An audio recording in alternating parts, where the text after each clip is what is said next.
নমস্কাৰ সকলোকে আজিৰ অবাতৰিলৈ স্বাগতম জনাইছো। মূল বিষয়বস্তুলৈ অহাৰ পূৰ্বে আমি এটা অনুৰোধ জনাইছো। প্ৰয়োজনত আমাক সমালোচনা কৰক, প্ৰয়োজনত ভুলবিলাক আঙুলিয়াই দিয়ক,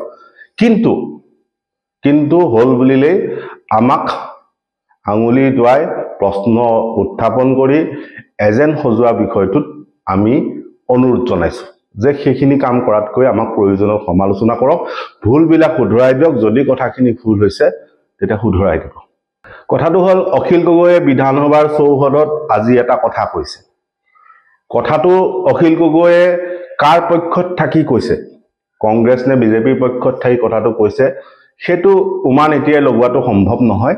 কিন্তু অখিল গগৈয়ে আজি এটা শুদ্ধ কথা কৈছে, আজি এটা খুব গুৰুত্বপূৰ্ণ কথা কৈছে। অখিল গগৈয়ে আজি কৈছে যে এছাম বুদ্ধিজীৱী আজিকালি কংগ্ৰেছৰ পক্ষত আছে, এছাম বুদ্ধিজীৱীয়ে আজিকালি কংগ্ৰেছৰ হৈ কাম কৰে, গতিকে অখিল গগৈ কিছু সন্দিহা। এতিয়া সেই একেটা প্ৰসংগত আজি খবৰ কাকতত হীৰেণ গোহাঁই যিটো বক্তব্য প্ৰকাশিত হৈছে যে অখিল গগৈয়ে কি কাম কৰি আছে আমি নাজানো, বা কাম কাজ কি হৈ আছে নাজানো বুলি যিটো কথা কৈছে, সেইটোও শুদ্ধ। যে বৰ্তমান সময়ত অখিল গগৈৰ ৰাজনৈতিক লক্ষ্য উদ্দেশ্য কি, ৰাইজৰ দলৰ লক্ষ্য উদ্দেশ্য কি, সেইটো স্পষ্ট নহয়। তেওঁলোকে কি কৰিব বিচাৰিছে, তেওঁলোকৰ শেষ যিটো লক্ষ্য সেইটো কি স্পষ্ট নহয়। কিন্তু অখিল গগৈয়ে যিটো কংগ্ৰেছী বুদ্ধিজীৱীৰ কথা ক'লে সেইটোক লৈ আমি সহমত। কিন্তু অখিল গগৈয়ে সেই কথাটো কংগ্ৰেছৰ পক্ষত বা বিজেপিৰ পক্ষত থাকি কৈছে আমি সেইটো নাজানো। কিন্তু কথাটো হ'ল এই কথাটোত কিছু বহলাই ক'বলগীয়া আছে যে সমস্যাটো কেৱল কংগ্ৰেছী বুদ্ধিজীৱী নহয়, যে এতিয়া অসমত যিখিনি চিন্তা কৰা মানুহ আছে, যিখিনিক আমি শ্ৰদ্ধা কৰোঁ, যিখিনি সন্মান কৰোঁ, সেই মানুহখিনিয়ে পক্ষ লৈছে, পক্ষপাতিত্ব কৰিছে। আৰু সংবাদ মাধ্যমে সেই ক্ষেত্ৰত এখোজ আগুৱাই গৈ একোটা ৰাজনৈতিক দলৰ একোজন ব্যক্তিৰ তেওঁলোকে ব্ৰেণ্ড এম্বেচাডৰ হৈ পৰিছে, যে সেই ব্যক্তিজনৰ বা সেই ৰাজনৈতিক দলটো সকলো কথা তেওঁলোকে প্ৰচাৰ কৰে, তেওঁলোকে ধনাত্মকভাৱে প্ৰচাৰ কৰে, পাৰিলে গুণানুকীৰ্তন কৰে। এতিয়া সেইটো বাৰু সংবাদ মাধ্যমৰ নিজা এটা এজেণ্ডা, সংবাদ মাধ্যমটোৱে যেনেকৈ চলিব বিচাৰিছে, মালিকে যেনেকৈ চলাইছে সেইটো তেনেকৈ চলিব, সেইটোত আমি মাত মাতি লাভ নাই। কিন্তু কথাটো হ'ল যিখিনি মানুহে চিন্তা কৰে, যিখিনি মানুহক বুদ্ধিজীৱী বুলি কোৱা হয়, যিখিনি চিন্তাবিদ বুলি কোৱা হয়, সেই মানুহখিনিৰ ক্ষেত্ৰত অসমৰ ৰাইজে কথাবিলাক নতুনকৈ চিন্তা কৰাৰ প্ৰয়োজন আছে। যে যিখিনি মানুহক আমি সচৰাচৰ বিভিন্ন কথাত, বিভিন্ন ইছ্যুত বা ৰাইজৰ কথাত আমি মাত মতা দেখা পাওঁ, যিখিনিয়ে নিজকে বুদ্ধিজীৱী বুলি পৰিচয় দি আছে, সেইখিনিক লৈ কিন্তু আলোচনা কৰাৰ প্ৰয়োজন আছে। যে আমি এইখিনি কথাৰ পৰা আৰম্ভ কৰিব বিচাৰিছো যে আপোনালোকে সকলোৱে লক্ষ্য কৰে যে সংবাদ মাধ্যমবিলাকত, বিশেষকৈ ছেটেলাইট চেনেলসমূহত আলোচনা হয়, বিভিন্ন নামেৰে বিভিন্ন ধৰণৰ আলোচনা হয়, যিটোক আমি টক শ্ব' বুলি কওঁ। এতিয়া সেই টক শ্ব'সমূহত নিতুমণি শইকীয়াৰ হওক বা প্ৰশান্ত ৰাজগুৰু হওক বা অন্যান্য টক শ্ব'বিলাক যদি আপুনি ভালকৈ মন কৰে, তেতিয়া তাত বহুজন ব্যক্তি আহে, তেওঁলোকক আমি সমল ব্যক্তি, বুদ্ধিজীৱী, নেতা বিভিন্ন ধৰণে আমি ক'ব পাৰোঁ। আজি যদি মনত পেলায়, শেহতীয়া যি 2-3টা বৰ্ষৰ কথাও মনত পেলায়, তেতিয়া সেই টক শ্ব'সমূহত যিখিনি কথা আলোচনা হয় সেইখিনিৰ পৰা সমাধান সূত্ৰ কি ওলায়, সমস্যা আলোচনাৰ ৰাইজক কিমান উপকৃত কৰিছে, আকৌ লগতে এইটো কথাও যে সেই সমস্যাখিনি আলোচনা হোৱাৰ পাছত চৰকাৰে তাত কিমান গুৰুত্ব দিছে বা সেই সমস্যাটো সমাধানৰ পথত কিমান গৈছে, সেই কথাটো কিন্তু আজিলৈকে কোনেও বিচাৰ খোচাৰ কৰি চোৱা নাই বা সেই কথাটোক লৈ বিশ্লেষণ কৰা নাই। যে টক শ্ব'সমূহ যে পতা যায়, 1 ঘণ্টা টক শ্ব' যে হয়, সেই টক শ্ব'সমূহৰ পৰা কি ৰিজাল্ট ওলায়, কি ফলাফল ওলায়, এই 3টামান আমি কথা ক'ম। এতিয়া দ্বিতীয় কথাটো হ'ল বাতৰি কাকত, সংবাদ মাধ্যম বা বিভিন্ন মাধ্যমত আমি বহু বুদ্ধিজীৱীক বহু ধৰণৰ বক্তব্য কৰা দেখা পাওঁ। কিন্তু শেহতীয়া সময়ত যদি আমি চাওঁ, তেতিয়া অসমৰ বুদ্ধিজীৱী কেইবাটাও ভাগত বিভক্ত হৈছে আৰু তেওঁলোকে এটা পক্ষপাতিত্বমূলক আচৰণ কৰিছে, আৰু লগতে তেওঁলোকে সেই বুদ্ধিজীৱীসকলে একোটা পক্ষৰ হৈ বক্তব্য দিছে। সেই কথাটো কিন্তু মিছা নহয় যে আমি হীৰেণ গোহাঁইক সমালোচনা কৰিবলৈ বিচাৰোঁ, কিন্তু যদি শেহতীয়াকৈ মন কৰে তেতিয়া বিজেপিৰ সমৰ্থনত থকা যিখিনি বুদ্ধিজীৱী, চিন্তাবিদ বা লিখা মেলা কৰা মানুহ আছে, সেইখিনিয়ে মুকলিকৈ বিজেপিৰ সমৰ্থন কৰিছে। সেইখিনিয়ে মুকলিকৈ ৰাইজক এইটো পতিয়ন নিয়াবলৈ চেষ্টা কৰিছে যে বিজেপি চৰকাৰ অহাৰ কাৰণেহে অসমখন চলি আছে বা ভাৰতখন চলি আছে। বিজেপি চৰকাৰখন নথকা হলে অসম বা ভাৰতখন নচলিলেহেঁতেন। মুঠৰ ওপৰত তেওঁলোকে বিজেপি হৈ কথাখিনি ৰাইজক পতিয়ন নিয়াবলৈ চেষ্টা কৰিছে, অন্ধভাৱে সমৰ্থন কৰিছে। অন্ধভাৱে সমৰ্থন কৰা মানে ধৃতৰাষ্ট্ৰই যেনেকৈ দুৰ্যোধনক সমৰ্থন জনাইছিলে তেনেকুৱা ধৰণৰ কথা। তেনেদৰে যদি তাৰ বিপৰীত মেৰুত চায়, তেতিয়া এছাম বুদ্ধিজীৱী সম্পূৰ্ণ কংগ্ৰেছমুখী, কংগ্ৰেছৰ পক্ষত তেওঁলোকে আছে। তেওঁলোকে কংগ্ৰেছৰ পক্ষত থাকি কংগ্ৰেছৰ হৈ কাম কৰিব বিচাৰে, বা তেওঁলোকে এইটোহে বুজাব বিচাৰে অসমৰ মানুহক যে বিজেপিৰ বিকল্প একমাত্ৰ কংগ্ৰেছ। পুনৰ কৈছো যে তেওঁলোকে অসমৰ ৰাইজক পতিয়ন নিয়াবলৈ চেষ্টা কৰিছে বিজেপিৰ একমাত্ৰ বিকল্প হল কংগ্ৰেছ, গতিকে কংগ্ৰেছৰ লগত সকলো থাকিব লাগে আৰু কংগ্ৰেছই একমাত্ৰ পৰিত্ৰাণৰ উপায় বুলি দেখুৱাইছে। এতিয়া কথাটো হল, সেই কথাটোত আমাৰ ডিমত আছে যে শেহতীয়া বৰ্ষবিলাকত যদি চায় বা শেহতীয়া দশকবিলাকত যদি হিচাপ কৰে, তেতিয়া যিটো এতিয়া আমি শব্দ ব্যৱহাৰ কৰি থাকোঁ, কিছুমান শব্দ আজিকালি আমি খুব ব্যৱহাৰ কৰোঁ, অগণতান্ত্ৰিক, স্বৈৰাচাৰী, সংবিধান বিৰোধী, এনেকুৱা ধৰণৰ শব্দ বহুত ব্যৱহাৰ কৰোঁ। এতিয়া সেই ব্যৱহাৰ কৰা শব্দবিলাক আমি বিশেষকৈ বিজেপিৰ ক্ষেত্ৰত ব্যৱহাৰ কৰোঁ। এতিয়া আমি এইটোও কৈছো যে এই কথাখিনি কোৱাৰ বাবে আমাক কাইলৈ হয়তো কোনোবাই বিজেপি বুলিও ক'ব, কিন্তু আমি এটা কথাই ক'ব বিচাৰো যে আমি এই কথাখিনিও ব্যাখ্যা দিম। কিন্তু কথাটো হ'ল, যদি কংগ্ৰেছৰ শাসনটো চায়, 15 বছৰ যদি শাসনটো চায়, তেতিয়াহ'লে কংগ্ৰেছো কিন্তু ইয়াৰ ব্যতিক্ৰম নাছিলে। তেওঁলোকো কিন্তু কম স্বৈৰাচাৰী নাছিল বা কম সংবিধান বিৰোধী নাছিল বা কম অগণতান্ত্ৰিক নাছিল। যে সেইখন চৰকাৰৰ সেইটো স্বৈৰাচাৰিতা যে 2011 চনত তৰুণ গগৈ চৰকাৰে গুলীচালনাৰ নিৰ্দেশ দিলে জনতা ভৱনৰ সন্মুখত, খুদ জনতা ভৱন দিছপুৰ অৰ্থাৎ গুৱাহাটী অসমৰ ৰাজধানী, আৰু তাত এজন 9 বছৰীয়া শিশুৰ থিতাতে মৃত্যু হল, গুলি লাগি মৃত্যু হল, আৰক্ষী গুলি লাগি মৃত্যু হল, তাত আৰু 2জন মানুহ শ্বহীদ হল। এতিয়া সেই মানুহকেইজন বা তাৰ পাছত সেই আন্দোলনটোত গুলি খাই যিকেইজন মানুহ আহত হল, প্ৰায় 24জন মান মানুহ, সেই মানুহকেইজনে এজনেও ন্যায় নাপালে। সেই 24জন যে আঘাতপ্ৰাপ্ত মানুহ আছিল, তেওঁলোকে ন্যূনতম সাহায্যটোও নাপালে। আমি যেতিয়া খবৰ লৈছিলো 10,000 টকা এটা পোৱা বুলি কৈছে, কিন্তু বাকী এই যিসকল শ্বহীদ হল, এই 3গৰাকী যি শ্বহীদ হল, তাৰ যিটো শিশু শ্বহীদ হল, তেওঁলোকে ন্যায় নাপালে, তদন্ত একো নহল। কিন্তু কথাটো হল, দিনৰ পোহৰত সাধাৰণ জনতাৰ ওপৰত গুলি চলাবলগীয়া পৰিস্থিতি কিয় সৃষ্টি হয় বা গুলি চলাবলৈ সিদ্ধান্ত কিয় লয়? তেনেকৈ যদি প্ৰণৱ বড়োৰ কথাটোও চায়, যে জনতা ভৱনৰ সন্মুখত এজন খাটি খোৱা শ্ৰমজীৱী এজন সাধাৰণ নিমাখিত মানুহে নিজৰ গাত অগ্নিসংযোগ কৰিলে, কাৰণটো কি? তেওঁ ভূমিৰ বৰ্তা বিচাৰিছে, তেওঁ বেলেগ বিচৰা নাছিল। তেওঁ যিখিনি অঞ্চলত বসবাস কৰিছে, যিখন চালিত বসবাস কৰিছিলে, সেই চালিখনৰ অধিকাৰ বিচাৰিছিল, বাসস্থানৰ অধিকাৰ বিচাৰিছিল। সংবিধানে কৈছে মৌলিক অধিকাৰৰ কথা, সেই মৌলিক অধিকাৰহে বিচাৰিছে। গতিকে সেই বিচাৰিবলগীয়া পৰিস্থিতিটো, সেই যিটো এক্সট্ৰিম পৰিৱেশ, আত্মদাহৰ যিটো সিদ্ধান্ত, সেইটো ল'বলগীয়া কিয় হ'ল? তেওঁলোকে ভূমি পট্টা নাপালে, কিমান বছৰ ধৰি তেওঁলোকে সেই আবেদন কৰি আছিল, কিন্তু নিদিলে। এতিয়া সেই কথাটোৰ বাবে, সেই কথাটো যে তেওঁলোকক মাটিৰ পট্টা নিদিলে সেই সাধাৰণ মানুহখিনি, সেইটো কাৰণে আমি কংগ্ৰেছক কি জনহিতৰ বাবে কাম কৰা বুলি কম নেকি? নকওঁ, স্পষ্ট কথা। আৰু এতিয়া কথাটো হ'ল যে তাতকে দুগুণ এতিয়া বিজেপিয়ে ৰাইজৰ ওপৰত অমানিশা নমাই নিছে। সেইটো কিন্তু সত্য যে বিজেপি শাসনলৈ অহাৰ পাছত ৰাইজৰ দুখ দুৰ্দশা বৃদ্ধি পাইছে, ৰাইজৰ উপাৰ্জন হ্ৰাস হৈছে, ৰাইজৰ ওপৰত অত্যাচাৰ কৰা হৈছে। আমি বাৰে বাৰে কৈছো এইটো কথা, অত্যাচাৰ কৰা হৈছে। যে উমৰাংচুত মাটি কাঢ়ি চিমেণ্ট কাৰখানা নিৰ্মাণ কৰিব আদানী, তাত ৰাইজক বন্দুক দেখুৱাইছে তাৰ স্বায়ত্তশাসিত পৰিষদৰ সদস্য। তেওঁলোক অধিক অত্যাচাৰী, কিন্তু অধিক অত্যাচাৰী হোৱাৰ লগতে কংগ্ৰেছো কিন্তু অত্যাচাৰী আছিল, অধিক অত্যাচাৰী নহলেও অত্যাচাৰী আছিল। গতিকে কংগ্ৰেছক কেৱল বিজেপিৰ বিকল্প বুলি কোৱাটো ভুল, আমি স্পষ্টভাৱে কওঁ। দ্বিতীয় কথাটো হ'ল যে এইখিনি কথা কোৱাৰ কাৰণে আমাক হয়তো বিজেপিৰ এজেণ্ট বুলি ক'ব বা কাৰোবাৰ হৈ কাম কৰি থকা বুলি ক'ব, কাৰণ সেইটো অভিযোগ ইতিমধ্যে আমাৰ ওপৰত দি আছে। কিন্তু কথাটো হ'ল, আপোনালোকে যদি আমাৰ গোটেই সাংবাদিকতাখিনি ভালকৈ চায়, তেতিয়া আমি কোনো এটা কথাৰ জনগণৰ বিৰুদ্ধে কোৱা নাই। বিজেপিৰ সকলো জনবিৰোধী সিদ্ধান্ত কিন্তু ৰাজহুৱা কৰাৰ ক্ষেত্ৰত আমি আগভাগ লৈছো। আমি এইটো নকওঁ যে 100% আমি কৰিছো, কিন্তু আগভাগ লৈছো। গতিকে আমি বিজেপিৰ পক্ষত নাই।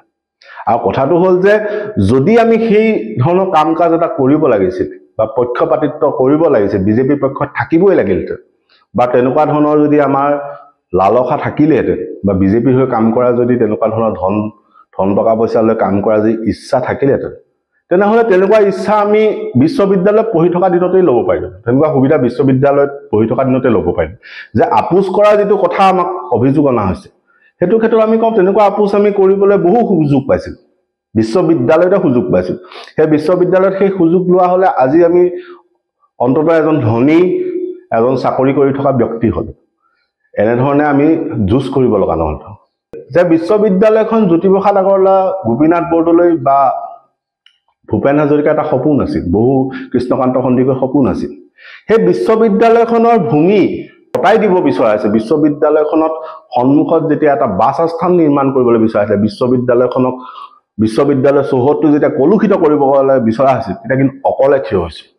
আৰু সেই নিশাটোত যদি টকা বা চাকৰি ল'লোহেঁতেন, তেতিয়া তাৰ পিছদিনাখন গ্ৰেপ্তাৰো হ'ব লগা নহ'লহেঁতেন বা জেললৈও যাব লগা নহ'লহেঁতেন।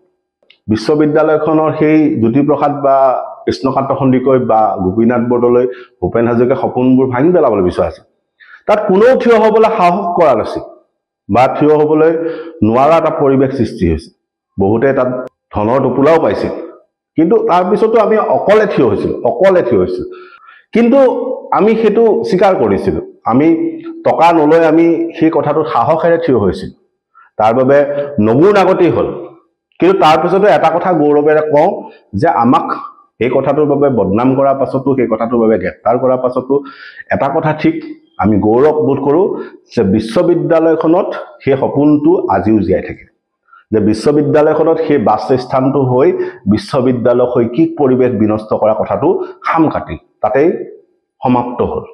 বিশ্ববিদ্যালয়খন মাছৰ বজাৰলৈ পৰিণত হোৱাৰ পৰা ৰক্ষা কৰি তাক লৈ আমি গৌৰৱ বোধ কৰোঁ।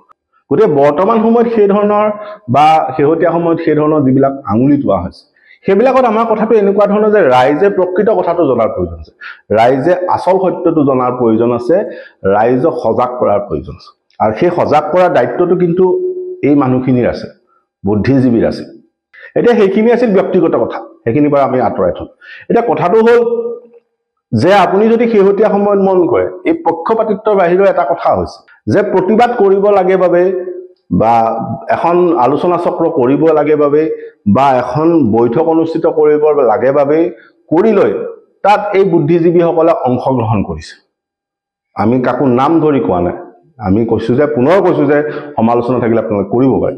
কিন্তু কথাটো হ'ল সেই কথাটো যিটো প্ৰতিবাদ বা যিটো আলোচনা বা যিটো বৈঠক, সেইটোৰ ফলাফল কি হ'ব, সেইটোৰ ফলত ৰাইজৰ কি লাভ হ'ব, সেইটো কিন্তু চিন্তা কৰাৰ প্ৰয়োজন আছে। আৰু এইটোও ঠিক যে বৰ্তমান সময়ত সকলোৱে জানে যে ৰাইজৰ যিখিনি ইছ্যু আছে, ৰাইজৰ যিখিনি সমস্যা আছে, সেইখিনিক ডাইভাৰ্ট কৰিবলৈ, সেইখিনিক নাইকিয়া কৰিবলৈ বা সেইখিনিক ঢাকি ৰাখিবলৈ বহু চেষ্টা কৰা হৈছে। যে এটা ইছ্যু বা এটা ৰাইজৰ সমস্যা যেতিয়া সন্মুখলৈ আহে, তেতিয়া তাক ঢাকিবলৈ নতুন এটা ইছ্যু জাপি দিয়া হয়, নতুন ধৰণৰ কিছু বিতৰ্কিত কথা কৈ দিয়া হয়। যে উজনি অসমত মিয়াক লৈ সংকট নাই, উজনি অসমত অবৈধ কয়লা খনিৰহে সংকট আছে। তেনেধৰণৰ বহু ঘটনা ঘটিছে, আপোনালোকে ভালকৈ মন কৰিব। কিন্তু কথাটো হ'ল যে এই যিসমূহ প্ৰচেষ্টা, এই প্ৰচেষ্টাসমূহ ফলদায়ক হ'ব লাগিব, ৰাইজৰ সমস্যাখিনি সমাধানৰ দিশত যাব লাগিব। গোটেই বিষয়টোত নেতৃত্ব কোনে লৈছে, কোনে আয়োজন কৰিছে, কোনে বেকত আছে, কোনে সেই কামবিলাক কৰাত আগৰণুৱা হৈছে, কোনে তাত ধন বিনিয়োগ কৰিছে, কোনে সেই কামখিনিত সহযোগ কৰিছে, সেই কথাখিনিও চোৱাৰ প্ৰয়োজন আছে। যে আচলতে এই বৈঠকখন বা এই আলোচনাখন বা এই প্ৰতিবাদটোৰ পিছফালে কোন আছে, কোনে এইখিনিত সহযোগ কৰি আছে। সেই সহযোগ কৰা মানুহখিনি, সহযোগ কৰা যিখিনি ব্যক্তি, সেইখিনি যদি চৰকাৰৰ লগত আছে, তেতিয়াহ'লে কিন্তু সেই আন্দোলনটোৱে বা সেই বৈঠকখনে বা সেই আলোচনাই কিন্তু ফল নানে। সেইটো সকলোৰে ক্ষেত্ৰত প্ৰযোজ্য, কাকো আমি নাম ধৰি কোৱা নাই। যে বিজেপিৰ বিৰুদ্ধে এটা মিত্ৰজোঁট লাগে, এতিয়া মিত্ৰজোঁট লাগে বুলি কওঁতে তাত যদি সেই মিত্ৰজোঁটৰ বৈঠকখনত যদি কোনোবা বিজেপি এজেণ্ট থাকে, তেতিয়া সেই মিত্ৰজোঁটৰ বৈঠক হাজাৰবাৰ পাতিলেও কিন্তু সফল নহয়। গতিকে সেইটো দৃষ্টি দিয়াৰ প্ৰয়োজন আছে যে বৈঠকখনত, বিৰোধীৰ বৈঠকখনত কোন কোন বহিছে, সেই মানুহকেইজন কাৰ লগত আছে, সেইটো চোৱাৰ প্ৰয়োজন আছে। গতিকে আমি এইটো ক'ব বিচাৰিছোঁ যে আত্মসমালোচনাৰ এটা প্ৰয়োজন আছে, সমালোচনাতকৈ নিজে নিজে কথাখিনি চোৱাৰ প্ৰয়োজন আছে। যে যিখিনি ৰাইজৰ সমস্যা আছিলে সেইখিনিক কিমান তুলি ধৰিব পৰা গৈছে, সেইখিনি সমাধানৰ দিশত কিমান গ'ল, কিমান শতাংশ সমাধান হ'ল, কিমানখিনি আমি ৰাইজক সমাধান সূত্ৰ দিব পাৰিছোঁ, সেইটো মূল কথা। কথাটো হ'ল বিজেপিক আঁতৰ কৰিব লাগে বাবেই কংগ্ৰেছ আনিব লাগে, সেই কথাটোতো দ্বিমত আছে। আৰু এইটোও ঠিক যে ৰাইজৰ সমস্যাখিনি অকলে সমাধান কৰা সম্ভৱ নহয়, তাতে এটা মিত্ৰ শক্তিৰ প্ৰয়োজন, এটা বৃহৎ এটা শক্তিৰ প্ৰয়োজন। শুদ্ধভাৱে আগুৱাই যোৱা যিকোনো এটা ৰাইজৰ পক্ষত থকা আন্দোলন, আলোচনা বা যিকোনো ধৰণৰ কাম কাজ সেইকেইটা বিফল হ'ব নোৱাৰে। কাৰণ যিখিনি বুদ্ধিজীৱী আজি আছে সেইখিনি নিজেই গান্ধীবাদত বিশ্বাস কৰে।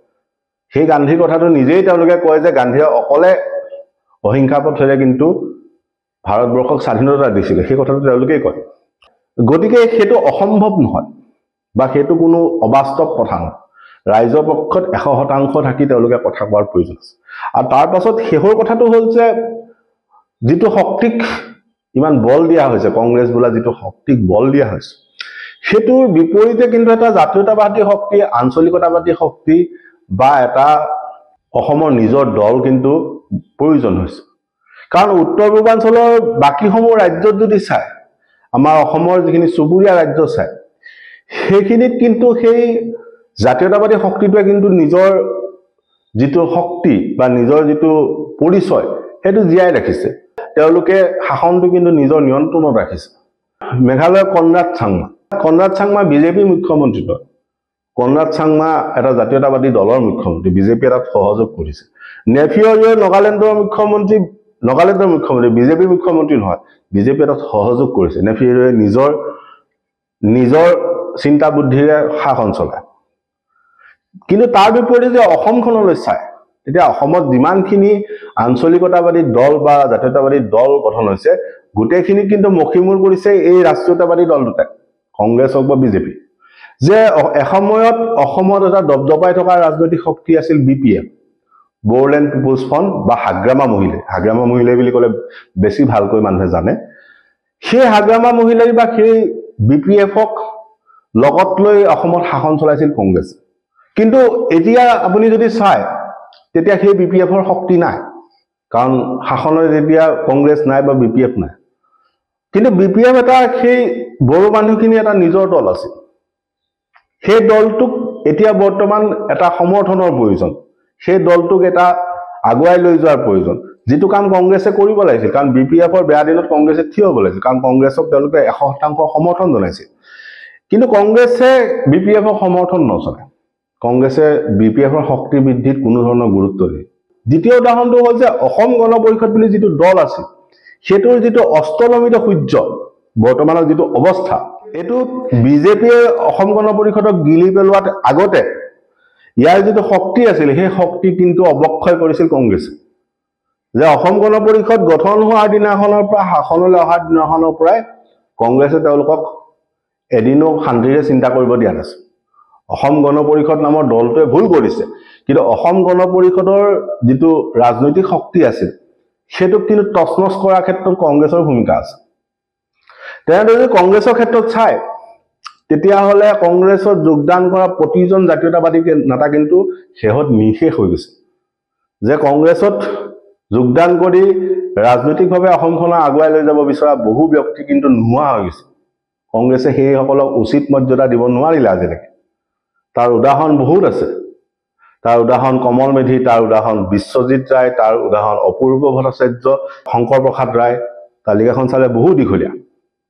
গতিকে কংগ্ৰেছত সেই জাতীয়তাবাদী শক্তিৰ বাবে বা সেই জাতীয়তাবাদী নেতাৰ বাবে আগৰ পৰাই স্থান নাই। এতিয়া জোৰ জুলুমকৈ কংগ্ৰেছে জাতীয়তাবাদী নেতৃত্বক গুৰুত্ব দি এটা বিৰোধী মিত্ৰজোঁট কৰিব বুলি ভবাটোৱেই ভুল। কংগ্ৰেছে সেই জাতীয়তাবাদী নেতৃত্বক উচিত স্থান দি, উচিত মৰ্যাদা দি, পুৰুৰ দৰে মৰ্যাদা দি লৈ যাব বুলি ভবাটো ভুল। তেনেদৰে বিজেপিৰো চৰিত্ৰ একেটাই। কাৰণ যদি আপুনি বিজেপি দলটোৰ ভিতৰচোৱাত চায়, তেতিয়া তেনেকুৱা জাতীয়তাবাদী নেতা বিজেপিতো আছে, কিন্তু সেইখিনিৰ বৰ্তমান অস্তিত্ব কি, সেইখিনিয়ে কি কৰি আছে, সেইটো যদি ভালকৈ চায় তেতিয়াহ'লে মন কৰিব তেওঁলোকৰো অৱস্থা, তেওঁলোকেও সেই জাতীয়তাবাদী নেতা বা নেতৃত্বক গিলি থৈছে। বিজেপিত জাতীয়তাবাদী সংগঠনৰ পৰা গৈছিল, যাৰ গ্লেমাৰ নাছিল, সেই নেতাসকল কিন্তু বিজেপিত ম্লান গৈছে, সেইসকল নেতাৰ অস্তিত্ব নাই। তেনেকুৱা উদাহৰণ হ'ল মনোজ বৰুৱা। এসময়ত অসম জাতীয়তাবাদী যুৱ ছাত্ৰ পৰিষদৰ সভাপতি হিচাপে মনোজ বৰুৱা অসমত দপদপাই আছে, কিন্তু আজিৰ তাৰিখত মনোজ বৰুৱা এজন বিজেপিৰ কাৰ্যকৰ্তাৰ বাহিৰে তেওঁৰ বেলেগ অস্তিত্ব নাই। গতিকে এই দুইটা দলৰ চৰিত্ৰ একেই, তেওঁলোকে জাতীয়তাবাদী নেতৃত্বক কেতিয়াও গুৰুত্ব দিয়ে। কিন্তু অসমৰ ৰাইজৰ যদি সমস্যা প্ৰকৃতভাৱে সমাধান কৰা যদি এটা দিশত আগবঢ়া যায় বা যদি চিন্তা চৰ্চা কৰে আপোনালোকে, তেতিয়াহ'লে কিন্তু জাতীয়তাবাদী শক্তিৰ বিকল্প নাই। প্ৰতিটো ৰাষ্ট্ৰীয় ৰাজনৈতিক দল, বিজেপি হওক কংগ্ৰেছ হওক, তেওঁলোকৰ নিজৰ এজেণ্ডা আছে, তেওঁলোকৰ ৰাষ্ট্ৰীয় পৰ্যায়ত এটা নেতৃত্ব আছে যি তেওঁলোকক নিয়ন্ত্ৰণ কৰি আছে। সেই ৰিমট কণ্ট্ৰলটো যিহেতু দিল্লীত আছে, গতিকে তেওঁলোকে ইচ্ছা কৰিলেও বহু ক্ষেত্ৰত ৰাইজৰ পক্ষত থিয় হ'ব নাই। যে গৌৰৱ গগৈয়ে সাংসদ হোৱাৰ পাছত যোৰহাটৰ কথা ক'বলৈ নোৱাৰে, তেওঁ তাত কংগ্ৰেছে যেনেকৈ বিচাৰে তেনেকৈহে প্ৰশ্ন কৰিব লাগিব। একেটা কথাই বিজেপি সাংসদজনৰ ক্ষেত্ৰতো একেটাই, তেওঁ ৰাইজৰ সমস্যা তুলি দিব নোৱাৰে, কাৰণ তেওঁ শাসকীয় দলৰ সাংসদ। গতিকে সেই ক্ষেত্ৰত অসমৰ ৰাইজৰ সমস্যাখিনি উচিত মঞ্চত উচিতভাৱে তুলি ধৰাৰ গোটেই যিটো প্ৰক্ৰিয়া, সেইটো জাতীয়তাবাদী দল বা আঞ্চলিক দলহে পাৰিব। কিন্তু কথাটো হ'ল, অসম জাতীয় পৰিষদ বা লুৰিণজ্যোতি গগৈ বা ৰাইজৰ দল বা অখিল গগৈ সেই পৰ্যায়টোলৈ যাবলৈ পৰা নাই। তেওঁলোকে যদিও শক্তি প্ৰদৰ্শন কৰিবলৈ বিচাৰি আছে, কিন্তু তেওঁলোকৰ গাত বল নাই। তেওঁলোকে সংগঠনটো সিমানখিনি ভেটি নিৰ্মাণ কৰাই নাই যে এটা ব্যাপক গণ আন্দোলন, কা আন্দোলনৰ ভিত্তিত গঠন হোৱা দলটোৱে শক্তি কিন্তু বৃদ্ধি কৰিব পাৰে, যে ৰাইজৰ মাজত গ্ৰহণযোগ্যতা তেওঁলোকে আনিব নোৱাৰে, ৰাইজৰ বিশ্বাসযোগ্যতা নাপালে। গতিকে তেওঁলোকেও বিশেষ যে এই ক্ষেত্ৰত জাতীয়তাবাদী দল, আঞ্চলিকতাবাদী দল হিচাপে ৰাইজৰ সমস্যা সমাধান কৰিব পাৰিব বা ৰাইজৰ পক্ষত থিয় হ'ব, সেইটো আমাৰ মনে নধৰে। কিন্তু আৰু বৰ্তমান সময়ত লুৰিণজ্যোতি গগৈ বা অখিল গগৈৰ যিটো ভূমিকা, সেইটোক লৈ সন্দেহ আছে যে তেওঁলোকে কাৰ পক্ষত আছে, সেইটোক লৈ আমাৰ প্ৰশ্ন আছে। কিন্তু তেওঁলোকে ৰাইজৰ সমস্যাখিনি প্ৰকৃতভাৱে তুলি ধৰি ৰাইজৰ সমস্যা সমাধানৰ দাবীত তেওঁলোকে যে আগবাঢ়িব পাৰিব, সেইটো কিন্তু সন্দেহ আছে। শেষত আমি কৈছো যে ৰাইজে গোটেই কঠিন কথা চিন্তা কৰাৰ প্ৰয়োজন আছে, আৰু চিন্তা কৰাৰ প্ৰয়োজন আছে। ধন্যবাদ।